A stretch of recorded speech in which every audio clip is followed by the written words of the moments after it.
Welcome to my channel the lady prophet. ഇന്നത്തെ reading നിങ്ങളൊരു റിലേഷൻഷിപ്പിലാണെങ്കിൽ നിങ്ങൾ സ്നേഹിക്കുന്ന ആ വ്യക്തിക്ക് ഇപ്പം നിങ്ങളോടുള്ള ഫീലിങ്സ് എന്താണ്, അവരെന്താണ് നിങ്ങളെക്കുറിച്ച് ചിന്തിക്കുന്നത് എന്നുള്ളതാണ്. അപ്പോൾ ഇതൊരു കളക്റ്റീവ് റീഡിംഗ് ആണ്, ടൈംലെസ് റീഡിംഗ് ആണ്. എപ്പോഴാണോ കാണുന്നത് അപ്പോൾ മുതൽ വാലിഡ് ആയിരിക്കും. കാർഡ്സ് നോക്കാം.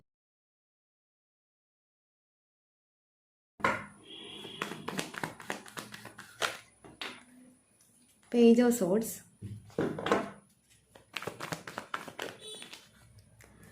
Ten of Wands,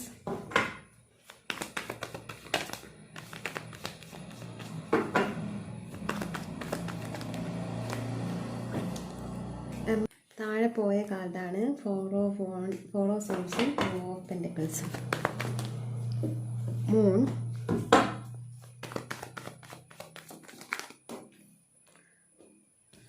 six of wands, tower, double. Cards കുറേ വീഴുന്നുണ്ട് കേട്ടോ. ഷഫിൾ ചെയ്യാൻ പറ്റുന്നില്ല. ഷഫിൾ ചെയ്യാൻ ഇന്ന് നല്ല ബുദ്ധിമുട്ടാണ്, പറ്റുന്നില്ല. Seven of pentacles, queen of cups, queen of wands. I think അവരുടെ എനർജി കുറച്ച് കൂടുതലായിരിക്കും, അതുകൊണ്ടാണ് ഷഫിൾ ചെയ്യാൻ പറ്റാത്തത്. ഫോർ ഓഫ് വാൻഡ്സ് ആണ് ഇപ്പോൾ വന്നിരിക്കുന്നത്.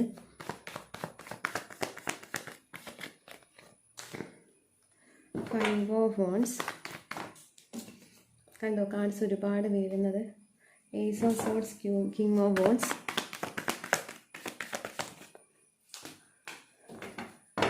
Bottom of the deck, nine of swords ആണ് വന്നിരിക്കുന്നത്. അവരൊരു ഡിപ്രഷൻ സ്റ്റേജിലാണ്, അതുകൊണ്ടാണ് അവർക്ക് എനർജി അവർ ഒരുപാട് ഹൈഡ് ചെയ്ത് വെക്കുന്നുണ്ട്. അവർ ഒരുപാട് എനർജി പിടിച്ചു വെക്കുന്നുണ്ടെന്ന് എനിക്ക് മനസ്സിലാവുന്നത്. അതുകൊണ്ടായിരിക്കാം ഈ കാർഡ്സ് ഇങ്ങനെ ഒരുപാട് വീഴുന്നത്. അവരൊരുപാട് ഫീലിങ്സ് സപ്രസ് ചെയ്ത് വെക്കുന്നുണ്ട് എന്നുള്ളതാണ് എനിക്ക് മനസ്സിലാവുന്നത്. അതുകൊണ്ടാണ് ഇവിടെ ഹൈഡിങ് എനർജി വന്നിട്ടുള്ളത്. മാത്രമല്ല ഞാൻ കാർഡ് എടുക്കുമ്പോൾ കംപ്ലീറ്റ് ഷഫിൾ ചെയ്ത് താഴോട്ട് കുറേ കാർഡ്സ് പോകുന്നുണ്ടായിരുന്നു. അപ്പോൾ അത് റിലീസായിട്ട് ഞാൻ കാർഡ് എടുക്കുമ്പോൾ കാർഡിലൂടെ അത് റിലീസായിട്ട് പോകുന്നതായിട്ടാണ് എനിക്ക് മനസ്സിലാവുന്നത്.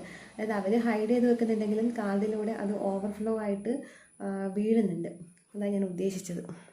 നമുക്ക് റീഡിങ്ങിലോട്ട് കിടക്കാം. ഇതൊക്കെയാണ് നിങ്ങൾക്ക് വന്നിരിക്കുന്ന കാർഡ്സ്. ഫസ്റ്റ് ഓഫ് ഓൾ ഇവിടെ വന്നിരിക്കുന്നത് ഈ വ്യക്തി നിങ്ങളെ സോഷ്യൽ മീഡിയയിലൊക്കെ നന്നായിട്ട് തന്നെ സ്റ്റോക്ക് ചെയ്യുന്നുണ്ട് എന്നുള്ളതാണ് ഇവിടെ കാണാൻ പറ്റുന്നത്. നിങ്ങളെക്കുറിച്ച് അറിയാൻ ശ്രമിക്കുന്നുണ്ട്, നിങ്ങളുടെ കാര്യങ്ങൾ മറ്റുള്ളവരോട് തിരക്കുന്നുണ്ട്, നിങ്ങളെക്കുറിച്ച് മാത്രമാണ് ചിന്തിക്കുന്നത്, നിങ്ങളെക്കുറിച്ച് ഒരുപാട് അറിയാൻ ശ്രമിക്കുന്നുണ്ട്. സോഷ്യൽ മീഡിയയിലൊക്കെ നിങ്ങൾ നന്നായി സ്പൈ ചെയ്യുന്നതായിട്ട് കാണാൻ പറ്റുന്നുണ്ട്. നിങ്ങളുടെ സ്റ്റാറ്റസും DP എല്ലാം നോക്കുന്നുണ്ടാവാം, അപ്ലോഡ് ചെയ്യുന്ന ഫോട്ടോസ് നോക്കുന്നുണ്ടാവാം, എന്തെങ്കിലും റീസെൻ്റായിട്ട് അപ്ലോഡ് ചെയ്തിട്ടുണ്ടോ നോക്കുന്നുണ്ടാവാം. അങ്ങനെ കംപ്ലീറ്റ് ഇവിടെ ഒരു സ്റ്റോക്കിംഗ് എനർജിയാണ് വന്നിട്ടുള്ളത്. അങ്ങനെ കംപ്ലീറ്റ് ഇവിടെ ഒരു സ്പൈ ചെയ്യുന്ന പോലുള്ള ഒരു എനർജിയാണ് വന്നിട്ടുള്ളത്. ഈ ഒരു സിറ്റുവേഷൻ, ഇപ്പോൾ ഉള്ള സിറ്റുവേഷൻ എന്ത് തന്നെ ആയാലും ആൾക്കിത് ഭയങ്കര ബേർഡൻ ആയിട്ടാണ് മനസ്സിലാവുന്നത്. ആളെ കൊണ്ട് ഹാൻഡിൽ ചെയ്യാൻ പറ്റുന്നതിനും അപ്പുറത്ത് ആൾക്കത് ബേർഡൻ ആണ് എന്നുള്ളതാണ് എനിക്കിവിടെ കാണാൻ പറ്റുന്നത്. ബട്ട് ഇവിടെ എന്താണെന്ന് വെച്ചാൽ ഇവിടെ തേർഡ് പാർട്ടി ഉണ്ട്. തേർഡ് പാർട്ടി ഉള്ളത് കൊണ്ട് തന്നെ ആൾക്ക് ഒന്നും ചെയ്യാൻ പറ്റുന്നില്ല. തേർഡ് പാർട്ടി ഒരു ലേഡി ആയിട്ടാണ് വന്നിരിക്കുന്നത്. ചിലർക്ക് ഒരു ലേഡിയാണ്, ബാക്കി കുറച്ച് പേർക്ക് ഫിനാൻഷ്യൽ കണ്ടീഷൻസ് ആണ്. അവിടെ ഫിനാൻഷ്യലി ആൾ ഒരുപാട് ക്രൈസിസ് അനുഭവിക്കുന്നുണ്ടെന്നുള്ള കാര്യമാണ് ഇവിടെ മനസ്സിലാവുന്നത്. ഈ രണ്ട് കാര്യങ്ങൾ വന്നിട്ടുണ്ട്. ഇതിലേതാണോ നിങ്ങൾക്ക് റീസണേറ്റ് ആവുന്നത് അതുപോലെ എടുക്കുക. ഇതൊരു എക്സ്ട്രാ മറിറ്റൽ അഫെയർ ആവാനുള്ള ഒരു ചാൻസ് ഇവിടെ കാണിക്കുന്നുണ്ട്. കാരണം നിങ്ങളുടെ പേഴ്സൺ ഒരു മാരീഡ് പേഴ്സൺ ആണ്, ഒരു ഫാമിലി റെസ്പോൺസിബിലിറ്റി ഉള്ള ഒരാളാണെന്നാണ് കാണിക്കുന്നത്. അതുകൊണ്ട് തന്നെ ഇവിടെ അവരുടെ പാർട്ട്ണറാണ് ഇവിടെ, അവരുടെ ഫാമിലിയാണ് ഇവിടെ തേർഡ് പാർട്ടി ആയിട്ട് വന്നിട്ടുള്ളത്. ബട്ട് ആ തേർഡ് പാർട്ടി എന്ന് പറയാൻ പറ്റില്ല, കാരണം നിങ്ങളായിരിക്കാം തേർഡ് പാർട്ടി. ഇവിടെ തേർഡ് പാർട്ടി ആയിട്ട് അങ്ങനെ ഒരു ഫാമിലി ആയിട്ടാണ് കാണിക്കുന്നത്. ബട്ട് ഞാനത് തേർഡ് പാർട്ടി ആയിട്ട് പറയില്ല, ബിക്കോസ് അവിടെ അവർക്ക് ഒരു ഫാമിലി ഉണ്ട്. അതുകൊണ്ട് അവർക്കിടയിൽ നിങ്ങളായിരിക്കാം തേർഡ് പാർട്ടി. അതുകൊണ്ട് ഞാൻ ഒരിക്കലും അവരുടെ ഫാമിലിയെ തേർഡ് പാർട്ടി എന്നോ അവർ മാരേജ് ചെയ്ത ആ ഒരു പാർട്ട്ണറെ തേർഡ് പാർട്ടി എന്നോ പറയാൻ എനിക്ക് പറ്റില്ല. ബട്ട് ഇവിടെ കണ്ട ഇതിൽ ഞാൻ അങ്ങനെ തേർഡ് പാർട്ടി എന്ന് പറയുന്നത് മാത്രമാണ്. പേഴ്സണലി അങ്ങനെ പറയുന്നത് കൊണ്ട് എനിക്കൊരു യോജിപ്പില്ല. അപ്പോൾ ഇവിടെ ഒരുപാട് കാര്യങ്ങൾ ആൾ ഹൈഡ് ചെയ്ത് വെക്കുന്നതായിട്ട് മനസ്സിലാവുന്നുണ്ട്. ആളുടെ റിയൽ ആയിട്ടുള്ള ഫീലിങ്സ് ആയിരിക്കാം ആൾ ഹൈഡ് ചെയ്ത് വെക്കുന്നത്. ഇപ്പോൾ ഒരു ട്രാൻസ്ഫോർമേഷൻ പീരീഡിലൂടെയാണ് ആൾ കടന്നു പോകുന്നതായിട്ടാണ് ഇവിടെ മനസ്സിലാവുന്നത്. കാരണം ടവറും ഡബിളും വന്നിട്ടുണ്ട്. ഇത് ആളുടെ ഒരു കാർമിക് സിറ്റുവേഷനാണ്. അപ്പോൾ ഈ ഒരു സമയത്ത് നിങ്ങളോടുള്ള ഫീലിങ്സ് ആൾക്ക് ഓപ്പണായിട്ട് കാണിക്കാനോ ഫ്രീ മൈൻഡിൽ നിൽക്കാനോ പറ്റുന്നുണ്ടാവില്ല. അതുകൊണ്ടായിരിക്കാം ആളെല്ലാം ഹൈഡ് ചെയ്ത് വെക്കുന്നത്. കാരണം ആൾക്ക് ഒരുപാട് ഫാമിലി റെസ്പോൺസിബിലിറ്റി ഉണ്ട്. അതിനിടയിൽ തന്നെ ആളുടെ കാർമിക് സിറ്റുവേഷൻ നടന്നുകൊണ്ടേ ഇരിക്കുന്ന ഒരു സമയമാണ്. ഫിനാൻഷ്യലി ഒരുപാട് ഹാർഡ് വർക്ക് ചെയ്യുന്നുണ്ട് കരിയർ വൈസ്.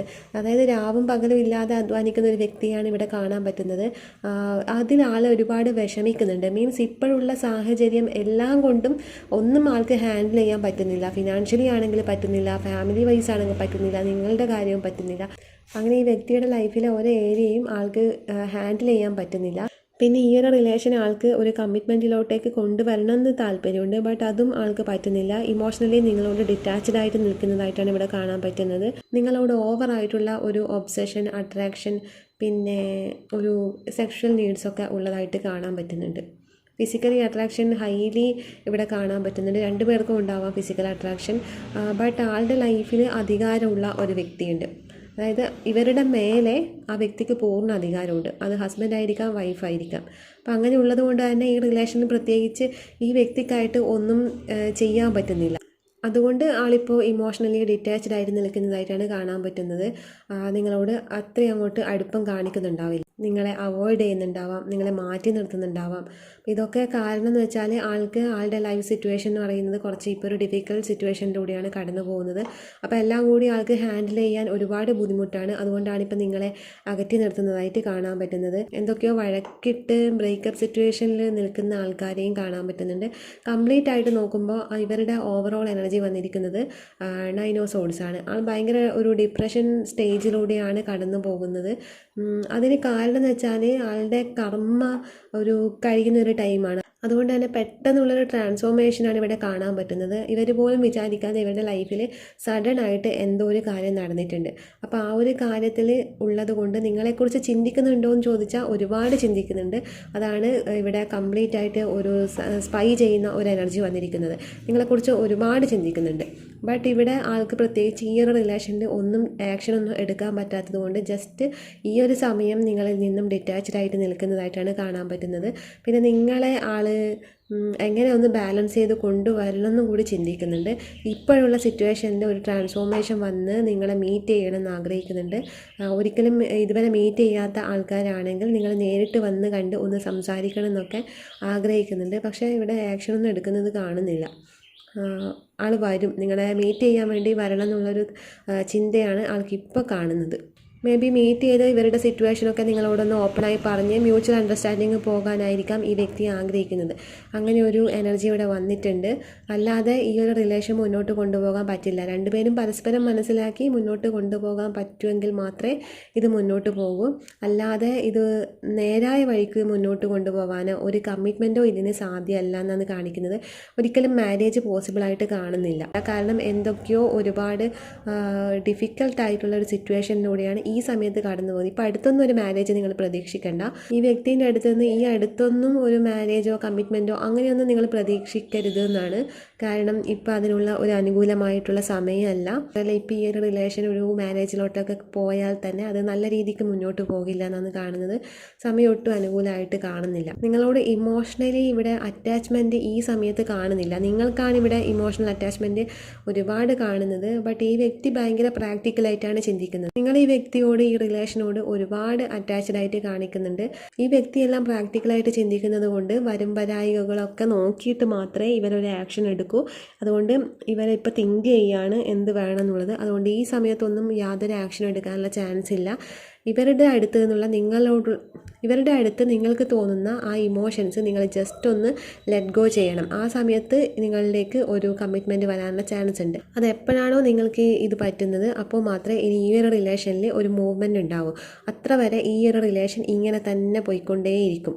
നിങ്ങൾ എപ്പോഴാണോ ഇത് ലെറ്റ് ഗോ ചെയ്ത് വിടുന്നത്, നിങ്ങൾക്ക് തോന്നുന്ന ഇമോഷൻസൊക്കെ മാറി നിങ്ങൾ ഇതിൽ നിന്ന് ഡിറ്റാച്ച്ഡായി ഇത് ലെറ്റ് ഗോ ചെയ്ത് വിടുന്നത്, ആ സമയത്താണ് ഇതിലൊരു കമ്മിറ്റ്മെൻറ്റ് വരുന്നത്. നിങ്ങൾക്കവിടെ അധികാരവും കിട്ടും. അതായത് എന്തെങ്കിലും ഒരു രീതിയിൽ നിങ്ങൾക്ക് ആ വ്യക്തിൻ്റെ മേലെ ഒരു അധികാരം, അവകാശം ഒക്കെ കിട്ടുന്നതായിട്ട് കാണിക്കുന്നുണ്ട്. ബട്ട് ഇത് ലീവ് ചെയ്തിട്ട് വിടണം, ഇത് ലെറ്റ് ഗോ ചെയ്യണം. പിന്നെ സമയം ഇപ്പം നല്ലതല്ല. അതുകൊണ്ട് തന്നെ നിങ്ങൾക്ക് ലെറ്റ് ഗോ ചെയ്യാൻ ഭയങ്കര ബുദ്ധിമുട്ടായിരിക്കും. ശ്രമിച്ചാലും നടക്കണമെന്നില്ല. സോ നിങ്ങൾ ചെയ്യേണ്ട ഒരു കാര്യം എന്ന് വെച്ചാൽ ഇപ്പോൾ ഇതിൻ്റെ ഫ്ലോ അനുസരിച്ചിട്ട് അങ്ങ് പോവുക.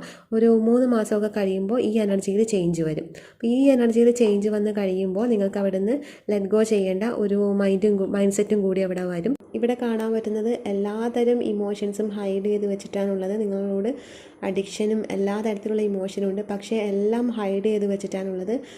കംപ്ലീറ്റ് ആൾ ലെറ്റ് ഗോ ചെയ്ത് വിട്ടിട്ടാണുള്ളത്. ആൾ ലെറ്റ് ഗോ ചെയ്തതിൻ്റെ ഭാഗമായിട്ടാണ് നിങ്ങൾക്ക് ആ ഒരു ഒബ്സഷനും അഡിക്ഷനും ഇമോഷണൽ അറ്റാച്ച്മെൻറ്റും ഒക്കെ വരുന്നത്. ഇവർ ലെറ്റ് ഗോ ചെയ്തത് കൊണ്ടാണ്. അതുപോലെ നിങ്ങളും ഇത് ലെറ്റ് ഗോ ചെയ്ത് കഴിയുമ്പോൾ ഇത് നേരെ ഓപ്പോസിറ്റ് അങ്ങോട്ടേക്ക് പോകും അപ്പോൾ അവർക്ക് അവിടെ നിങ്ങളിപ്പോൾ അനുഭവിക്കുന്ന ഫീലിങ്സ് എന്താണോ അത് അവർക്ക് പോകും. അങ്ങനെ എനർജി ട്രാൻസാക്ഷൻ അവിടെ നടക്കും. അതുകൊണ്ടാണ് പറയുന്നത് നിങ്ങൾ ലെറ്റ് ഗോ ചെയ്യാൻ വേണ്ടി. ഇപ്പോൾ അവരാണ് ലെറ്റ് ഗോ ചെയ്തിട്ടുള്ളത്.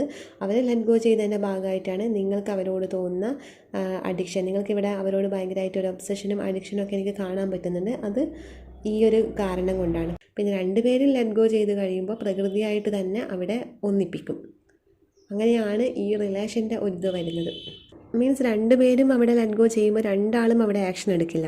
അപ്പം ആക്ഷൻ ഇത് ഒന്നിക്കേണ്ട ബന്ധമാണെങ്കിൽ ആക്ഷൻ എടുക്കേണ്ടത് പിന്നെ യൂണിവേഴ്സാണ്. അവിടെ യൂണിവേഴ്സ് അവരുടേതായ റോൾ അവിടെ ചെയ്യും. അപ്പോൾ ഇതൊക്കെയാണ് നിങ്ങളുടെ റീഡിങ്. ഇഷ്ടപ്പെട്ടെങ്കിൽ ലൈക്ക് ചെയ്യുക, കമൻറ്റ് ചെയ്യുക.